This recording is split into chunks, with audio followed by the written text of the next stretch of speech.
আল্লাহ তাবারক ওয়া তাআলা পৃথিবীর মাটিতে জানোয়ার এবং ইনসান সৃষ্টি করেছেন, কিন্তু জেনে রাখবেন জানোয়াররা কথা বলতে পারে না, মানুষের কথা বুঝতে পারে না, এবং মানুষকে সে কিছু বলতে চাইলেও মানুষেরা বোঝে না। কেননা আল্লাহর রাসূল সাল্লাল্লাহু আলাইহি ওয়াসাল্লাম তিনি বলে দিয়েছেন যেন জানোয়াররা এদের জবান নেই, এরা এদের ঝুলন্ত আলা জিহ্বা নেই, কেননা এরা হাইওয়ানে নাতিক নয়, এদের ঝুলন্ত আলা জিহ্বা নয়, এরা কথা বলতে পারে না, এদের জবান দিয়ে কথা বেরোয় না, শুধু একটি আওয়াজ আসে, জমিন ভাইয়া অবুঝ হয়ে রইবি কতকাল, ও রে মুসলিম ভাইয়া অবুঝ হয়ে রইবি কতকাল।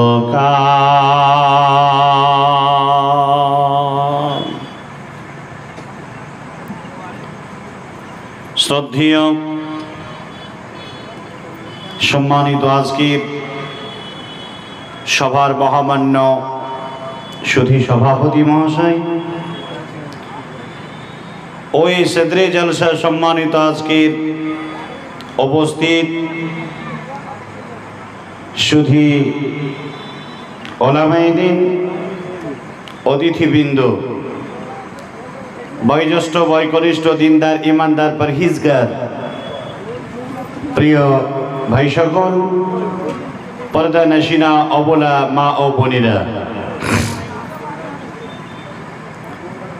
সর্বাগ্রেসী মহান মনিবের নামে আমরা প্রশংসা বা জ্ঞাপন শুকরিয়া আদায় করছি, যে মহান আল্লাহ তাবারক ওয়া তাআলা সেই সন্ধ্যা থেকে নিয়ে আজ রাত্রি 2টো অতিক্রম হওয়া পর্যন্ত অনেকেই ধৈর্যের পরিচয় দিয়ে বসার তৌফিকটুকু দান করেছেন, যিনারা এসেছিলেন, যিনারা চলে গেছেন,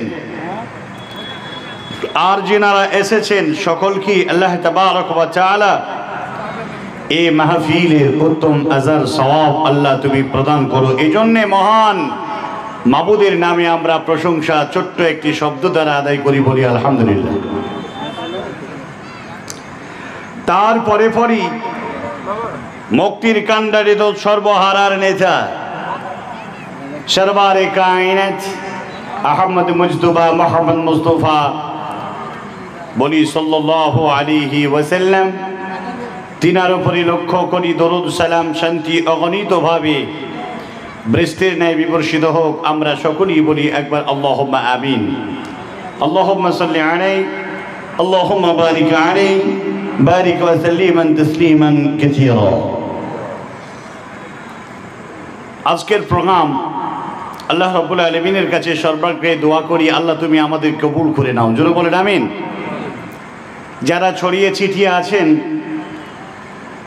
এরপরেও আপনাদের সুপরিচিত সম্মানিত একজন মুকারির বক্তা, আমার খুব বড় ভাই, শ্রদ্ধাভাজন ভাই, বর্ধমান থেকে এসেছেন নূর মোহাম্মদ, একসাথেই আসছিলাম। তো এরপরেও এতগুলো বক্তা যেহেতু আমরা এসেই পড়েছি, আর আপনারা দাওয়াত দিয়েছেন, বিনা দাওয়াতে আসেনি, তারপরেও যদিও শিডিউলটা একটু বিশৃঙ্খলাভাবে এলোপাথারি হলো, এরপরও মানব হিসাবে আমরা সেটাকে অসমীচীন মনে না করে আল্লাহ রাব্বুল আলামিন যতটুকু তৌফিক দান করেছেন সেই হিসাবেই তাকদীরে যা আছে আপনাদের কাছে দু কথা বলতে এসেছি। তবে আমি আপনাদের কাছে অনুরোধ জানাবো, যারা এই শেষ অংশে এ খাওয়াতিম, এই শেষ লগ্নে যারা এসে আছেন, যদি আপনারা আমার কথাকে অপছন্দ মনে না করে যদি একটু কাছে এসে বসতেন, তাহলে শেষ প্রোগ্রামটা আমার মনে হয় ভালো হতো। প্রত্যেকেই আমার কথা বুঝতে পারছেন, যেহেতু আমি আপনাদের কাছে 270 কিলোমিটার পথ পাড়ি দিয়ে এসেছি, আর যদি এসে একটা নাইট জালসার থেকেও কিছু কম লোক ছড়িয়ে ছিটিয়ে আছে এমনভাবে বক্তব্য রেখে যেতে হয়, তাহলে এটা আমার জন্য আজকে একটি দুর্ভাগ্যের বিষয়। কথা ঠিক কিনা? তো যদি আপনারা মনে করেন যে দু কথা শুনবো, তাহলে একটু এগিয়ে উঠে আসে বসার জন্য বলছি। পরিবেশটা একটু ভালো করুন, অল্প লোক হোক। আরে একটা জুম্মা, ছোট্ট একটা জুম্মা মসজিদের সমান লোক তো হবে। এরপরও শেখকে এসে তিনি বক্তব্য রাখবেন, আমি অন্ততপক্ষে একটু পরিবেশটা তৈরি করে দিয়ে যাই। বক্তব্য আর যাই হোক কোনোদিন এসে রাখবো। প্রিয় ভাই সকল, আপনাদেরকে অনুরোধ করছি যারা আছেন একটু জমে আসেন। এটা আমার জন্যে মনে করবো যে অন্ততপক্ষে এই কথাটা আপনারা রেখেছেন। আর কিছু পারি আর না পারি বোঝাতে, আপনাকে এই কথাটা বলতে এসেছি, একটু জমে বসুন, কাছে এসে বসুন, দু কথা বলছি সেটা শুনুন। কিছু মানুষ আছেন যারা উঠবেন না, এটা নতুন কিছুই নয়, প্রত্যেকটা প্রোগ্রামই আমরা দেখি, বলার পরও তারা উঠে আসে না। তো তারা আসে না, তাদের ব্যক্তিগত একান্ত মানে তাদের ব্যাপার। কিন্তু আমি অনুরোধ করছি আপনাদের, আমি কি কথা আজকে বলতে এসেছি, 10 মিনিট বলবো বা 15 মিনিট বলবো বা আধা ঘন্টা যাই বলি না কেন, কি বলছি সেটা আপনারা শুনুন। মিডিয়া রেকর্ড হচ্ছে, প্রত্যেকটা কথা গতকালকেই ইউটিউবের পাতায় ভাসবে, সবাই শুনতে পাবে। কিন্তু আপনি ইউটিউব চালাতে জানেন না, আপনি কি বুঝবেন? আপনি পয়সা খরচা করে প্রোগ্রাম দিচ্ছেন, মাদ্রাসাকে কেন্দ্র করে এত সুন্দরভাবে একটা গঠনমূলক একটা প্রোগ্রামকে আপনি দিচ্ছেন, তারপর আপনি স্বাদ আস্বাদন করতে পারবেন না, এটা হতে পারে না। আমার সম্মানিত এই ধ্বজাঘাট এলাকার সুপ্রিয় ভাই বন্ধু বাবা জীবন পর্দানাসীনা মা বোনেরা, আজকে মুসলমানদের দুরবস্থা সত্যি ভয়ঙ্কর একটি জায়গায়। অনেকগুলো কথা মনের ভিতরে গেঁথে নিয়ে এসেছিলাম, আপনাকে বলবো, কিন্তু আজকের যা পরিস্থিতি, তা আজকে সমস্ত সব কিছু মনে হচ্ছে ভুলে গেছি, ভুলে যাচ্ছি। একটা বক্তব্য রাখার একটা মুড থাকা দরকার, নির্দিষ্ট একটা মুভমেন্টে যদি আপনার বক্তব্য রাখা যায় তাহলে কিছু বলতে ভালো লাগে আর আপনাকে শুনতেও ভালো লাগে। আরে রাত 12টার পরে প্রোগ্রাম কোনো ব্যক্তির দিলের কাটবে না, এটাই শরীয়ত। কিন্তু আমাদের অবস্থা কি, বিশেষ করে এই কাটিহার অঞ্চল, বিহারে তো এই নেপাল বিহার, এরা সারা রাত ধরে জালসা হয়। এটা কি শরীয়ত? পৃথিবীর কোন উলামা বলতে পারবে, জাল জয়ী ভিত্তিহীন একটা দলিল দিতে পারবেন যে রাত্রি 12টার পরে সারা রাত জালসা করা বা আলোচনা করা, ওয়াজ নসিহত করা, দাওয়াত দেওয়া, তাবলীগ করা, ঘুম কামাই করে, এটা কোনো শরীয়তের কোনো নীতিবিধানের মধ্যে পড়ে? কিন্তু আমরা করি, ঠিক কিনা? কিন্তু আমরা করি। আসলে আপনার কাছে পবিত্র কোরআনুল কারীমের সূরা নাম্বার 32 সূরা সাজদা আয়াত নাম্বার 9 আমি তেলাওয়াত করেছি। এই আয়াত থেকে আমি আপনাকে কিছু কথা বলে শেষ করব। সারা পৃথিবীতে একটা বাতিল শক্তি ওত পেতে আছে ইসলাম নামক সম্প্রদায়কে, ইসলাম অবলম্বন করনে ওয়ালি আবাল বৃদ্ধ বনিতা শিশু কিশোর যারা আছে না কেন, টোটালকে টোটাল মূল উৎপাদন তারা এটাকে নিষ্পত্তি ঘটানোর জন্যে যুগ যুগ যুগান্তর ধরে এ পর্যন্ত তার অভিযান চালিয়ে আসছে। এটা কে জানি না আমরা। আব্দুল গাফফার ভাই বলছিলেন ফিলিস্তিনের মুসলমানদের হালাত। কাবার প্লেটে একদিন বসে আছি, আল্লাহ রাব্বুল আলামিন বছরে একবার দুবার করে পবিত্র কাবা ভূমিতে নিয়ে যান। আবারও আপনাদের দোয়ায় আগামী 26 তারিখে যাচ্ছি এই মাসে। এক ফিলিস্তিনি বসে আছে, গল্প করছি। উনি বলছেন এই প্যালেস্টাইনের প্রথম ছিল কিবলা, যার নাম বাইতুল আকসা। নাম জানেন না আপনারা? বাইতুল আকসা। এই বাইতুল আকসা, এখান থেকে বিশ্বনবী হযরত মুহাম্মদ মুস্তাফা সাল্লাল্লাহু আলাইহি ওয়াসাল্লামকে আল্লাহ তাবারক ওয়া তাআলা তিনি মেরাজ গমন করিয়েছিলেন। এটা ছিল মুসলমানদের জন্য সর্বপ্রথম একটি কিবলা। রাসূলুল্লাহ সাল্লাল্লাহু আলাইহি ওয়াসাল্লাম মসজিদে কিবলাতাইন, যদি কোনোদিন মদিনাতুল মুনাওয়ারায় আপনারা যান তাহলে দেখবেন একটি মসজিদের নাম আছে মসজিদে কিবলাতাইন। মসজিদে কিবলাতাইন এর অর্থ হলো আল্লাহ রাব্বুল আলামিন রাসূল সাল্লাল্লাহু আলাইহি ওয়াসাল্লাম বাইতুল আকসার দিকে মুখ করে তিনি সালাত আদায় করছিলেন। এমন সময় আল্লাহ তাবারক ওয়া তাআলা নির্দেশ, জিবরিল আমিন এসে বিশ্বনবীর ঘাটটাকে ঘুরিয়ে বাইতুল্লাহ হারামাইন, বাইতুল্লাহ কাবার দিকে বিশ্বনবীকে ঘুরিয়ে দিলেন সালাত আদায় করার জন্য।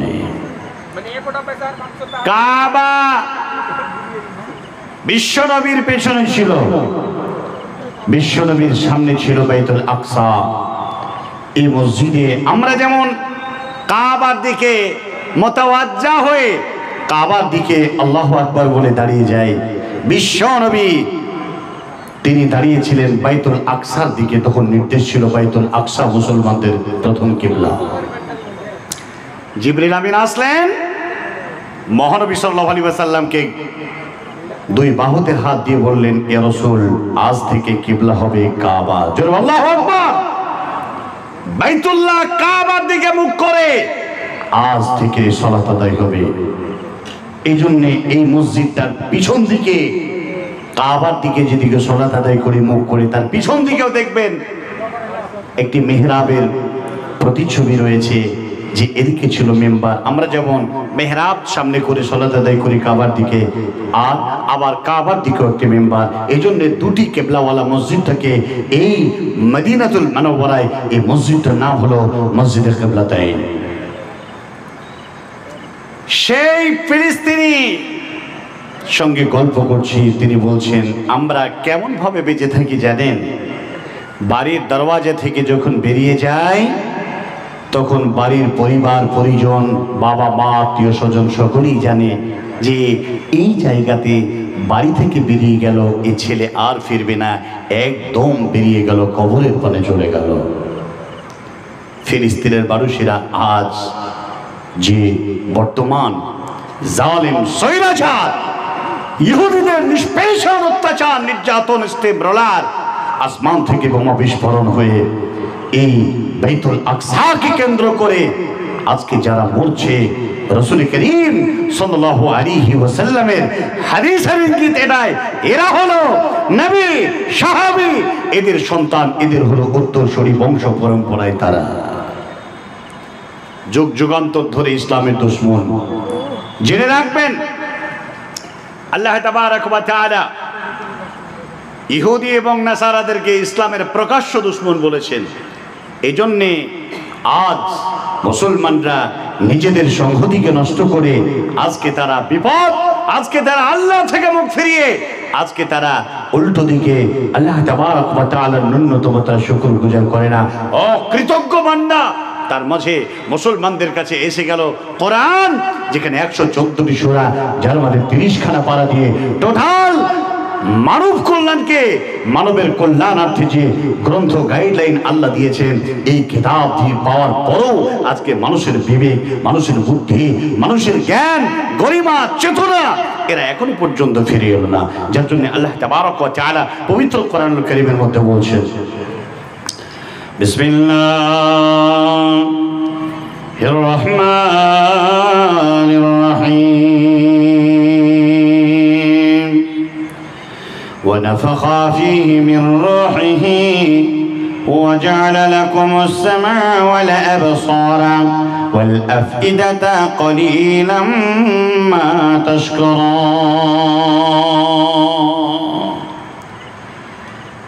আল্লাহ তাবারক ওয়া তাআলা পৃথিবীর মাটিতে জানোয়ার এবং ইনসান সৃষ্টি করেছেন, কিন্তু জেনে রাখবেন জানোয়াররা কথা বলতে পারে না, মানুষের কথা বুঝতে পারে না, এবং মানুষকে সে কিছু বলতে চাইলেও মানুষেরা বোঝে না।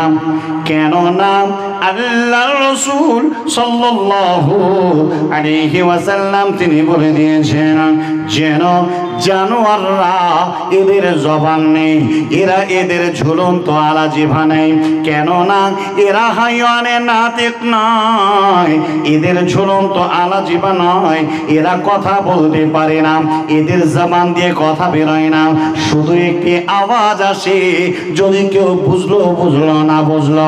কিন্তু জেনে রাখবেন আল্লাহ তাবারক ওয়া তাআলা তিনি বলে দিয়েছেন ইনসান এদেরকে হাইওয়ানে নাতিক বলা হয়েছে।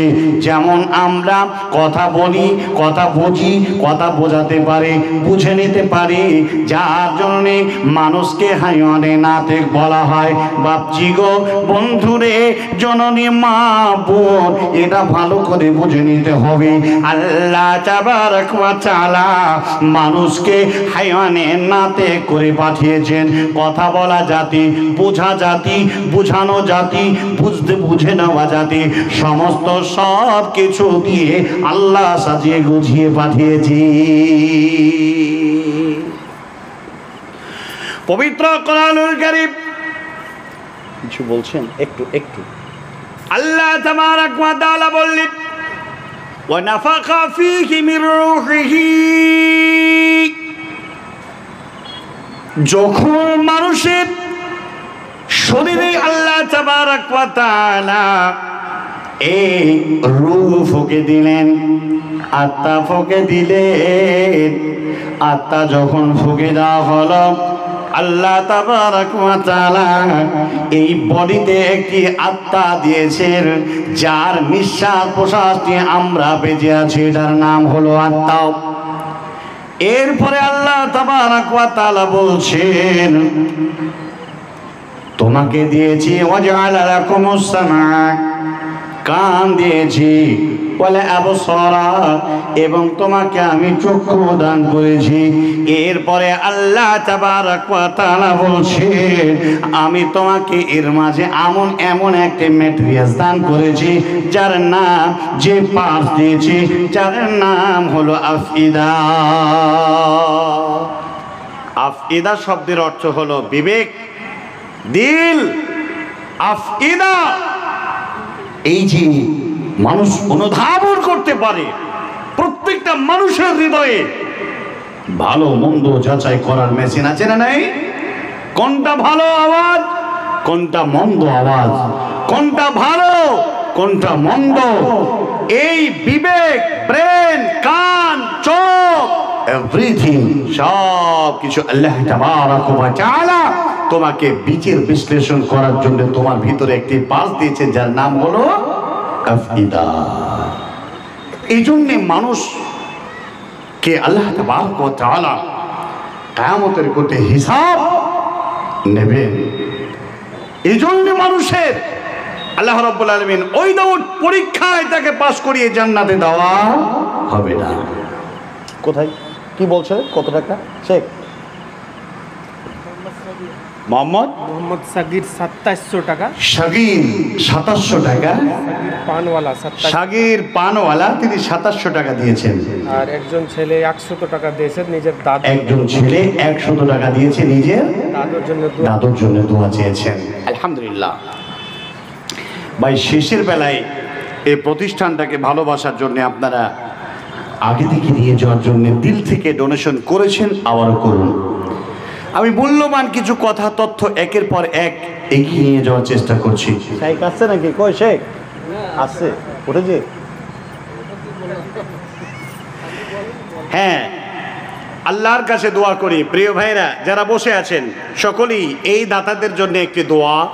রাসূল সাল্লাল্লাহু আলাইহি ওয়াসাল্লামের সবচেয়ে গ্রেট চমৎকার একটি দোয়া, যে দোয়াটা সকলের বলা দরকার। বলুন আল্লাহুম্মা সাল্লি আলাইহি, আল্লাহুম্মা বারিক আলাইহি, আল্লাহুম্মা আনসুর মান নাসারা দীনা মুহাম্মাদিন সাল্লাল্লাহু আলাইহি ওয়াসাল্লাম। আল্লাহ তাআলা আশা উদ্দেশ্যকে পূরণ করে দাও। আল্লাহ তাকে তুমি সাহায্য করো, কেননা তোমার পথে, তোমার ফান্ডে, তোমার ডিপার্টমেন্টে সে সাহায্য করেছে। যারা বলেন আমিন। মানুষের হিসাব হবে, উইদাউট হিসাব ছাড়া পরকালে কেউ পার হতে পারবে না। এজন্য ভালো করে মনে রাখবেন কথাগুলো। আর যে কথাগুলো বলে যাচ্ছি প্রত্যেকটা কথা আজকে আপনার কাছে খুব গুরুত্বপূর্ণ। আফইদা, এই যে হৃদয়, এই হৃদয় যার বিবেক হৃদয় নেই তাকে পাগল বলা হয়েছে। অতএব যার হৃদয় দিয়েছে সে পাগল নয়। কি ভাই, কি নাম প্রিয় ভাই? রেজাবুল হক 500 টাকা। আর এই 2000 টাকা কে দিয়েছেন? মর্তুজালি। উনি কি 2000 যোগ্য?